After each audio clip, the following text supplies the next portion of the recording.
Good morning. You say good morning, Pooh? Hi. Hi. Welcome to this week's Pretty Good Coffee. But you know what I'm gonna do or say before we get started is press that subscribe button, press the like button, make sure you hit the notification bell so you're always notified when a video goes up. And then I want you to grab your coffee or your tea or your juice of choice and then your word, and let's get started.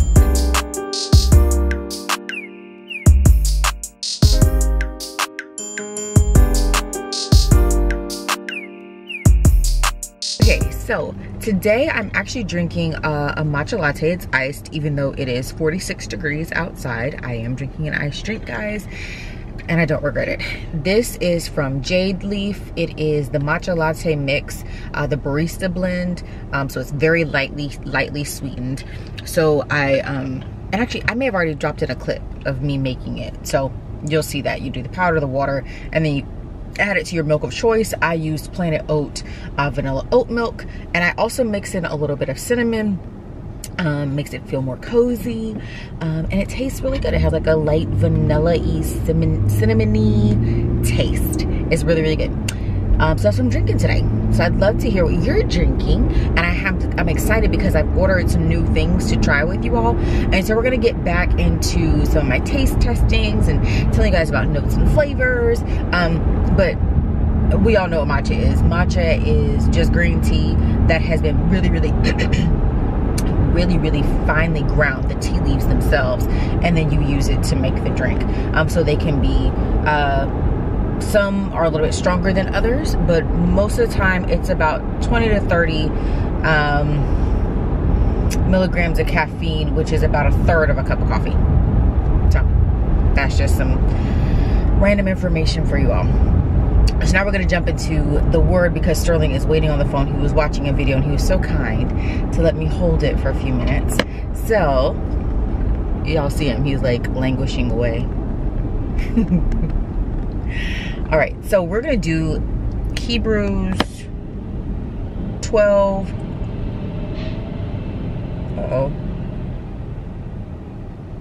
12 and 11.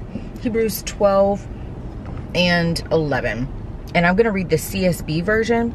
It says, "No discipline seems enjoyable at the time, but painful.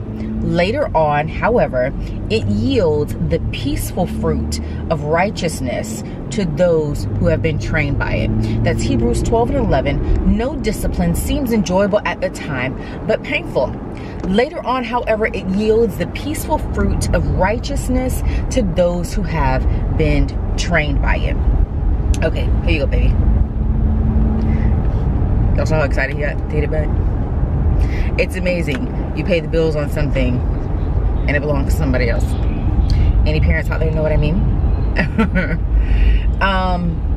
Okay, so we're gonna talk about discipline, and we're gonna talk about how it doesn't always feel good, but it's right?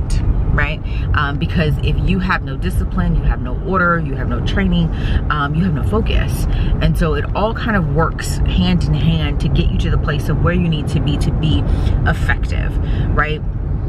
So the word is saying that nobody likes discipline, especially when it's happening, because at that point it feels very painful, very uncomfortable. It is absolutely not what you believe you signed up for. However, if you stick with it and you learn whatever the lesson is from it, it'll yield fruit for you. And the fruit is peace and righteousness. Peace and righteousness. And the CSB version puts it together, it says peaceful righteousness, right?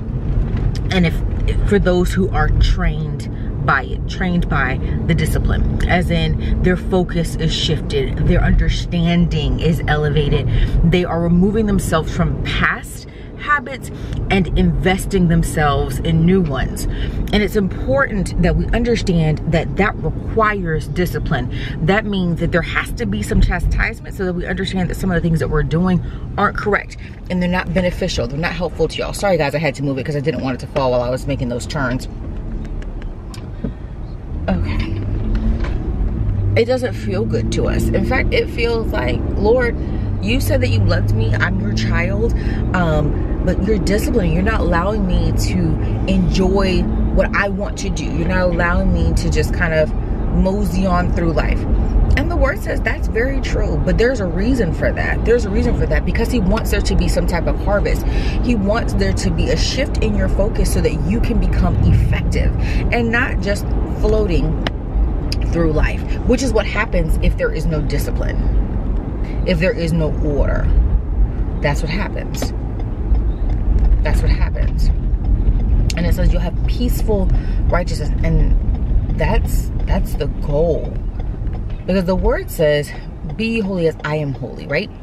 But it also says that your righteousness is as filthy rags, right? And so it's saying that I have to discipline you to bring you outside of your carnal mind, your human mind, so that you begin to take on my thoughts, my processes, and understand that you have to die to your flesh every day so that you can rise with Christ. And you can rise with the mentality that he's given to seek and pursue God and his love and his righteousness and his focus. That requires some discipline, right? You're not going to love it at first because it means that what you were doing wasn't cutting it.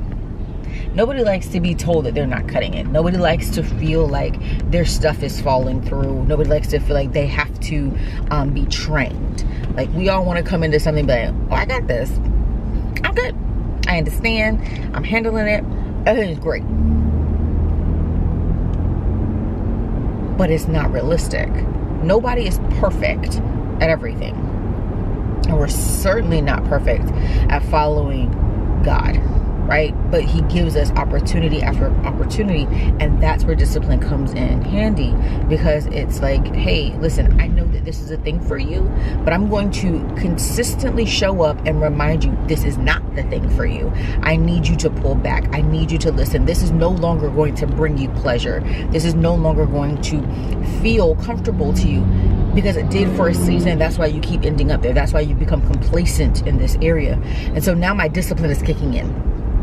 Right? I'm going to start making it clear we don't like me. And that's hard, because that means we're going to lose some things.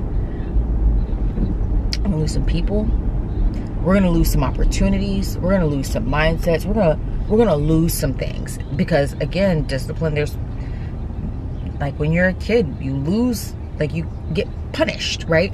And for me, there was a season where my dad would take things away. Like if I was getting in trouble, I wasn't being obedient, he would take things away. And so this is a part of that, right? That's a part of the discipline to help me to understand, like, this is not something that is allowed in my home. You have to follow these rules. And once you're trained by it, once you understand that, hey, this is how it's going to be, it's not going to shift just because you want it to shift. This is the rule of the house. You learn to navigate within that, and there's peace for you. You're not anxious. You're not getting worried about, am I about to lose my phone? Am I about to get tore up? Am I going to be told that I can't go to activities because I haven't been listening? And so you're always looking over your shoulder? No, if you have become trained to have the same focus and the same mindset, you won't find yourself having to deal with the former discipline. And then you'll have real peace. Not that fake kind of peace where you run, I do what I want to do, but you don't. You don't. Like, that doesn't help you, right? That's Hebrews 12 and 11. So I am very, very, very excited to kind of sit with that this week and to see how I can better embrace discipline. And that's not an easy thing. That's not an easy thing.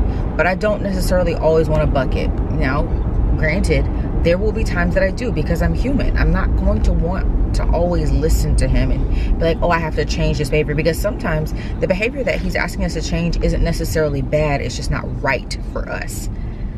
And there is a difference. It's not necessarily bad, but it's not right for us. And you know those things when the functioning of the Holy Spirit is like, this may work for so-and-so, it's not for you. Don't do that. Don't be here. Don't engage in this. And that's okay.